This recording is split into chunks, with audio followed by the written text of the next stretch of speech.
ठीक आहे, तर आता आपण आलो आहे, या बुरुजाचं नाव आहे काळेश्वरी बुरुज. ठीक आहे, आणि त्याच्यावर हे सदर आहे.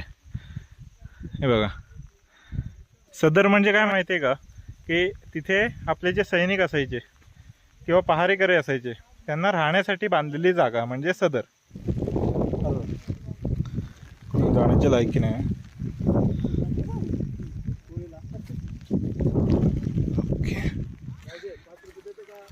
बघा, गेल्या वेळी आलो होतो, आपल्याला काहीच दिसलं नव्हतं. सो हा समोर आहे हा चिलखती बुरुज, आणि त्याच्या बरोबर समोर सुवेळा माची. ओके, सो ही तुमच्या समोर हा जो दिसतोय बुरुज, हा चिलखती बुरुज. ठीक आहे, हे जे दिसतोय हा दरवाजा आहे. वरती चिलखती बुरुज आहे, तिथून खाली आलात की हा दरवाजा लागतो. ते चिलखती बुरुजाची इथून जे खाली वाट येते ना, तिथून पुढे आलात की इथे मला हे गणपती बाप्पांचं एक मंदिर पाहायला मिळतंय बघा.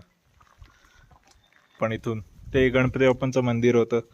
तिथून थोडं पुढे आलं की इथे तुम्हाला जी सुवेळ माची आहे त्याची तटबंदी दरवाजा जो आहे सुवेळ माचीचा तो दिसतो.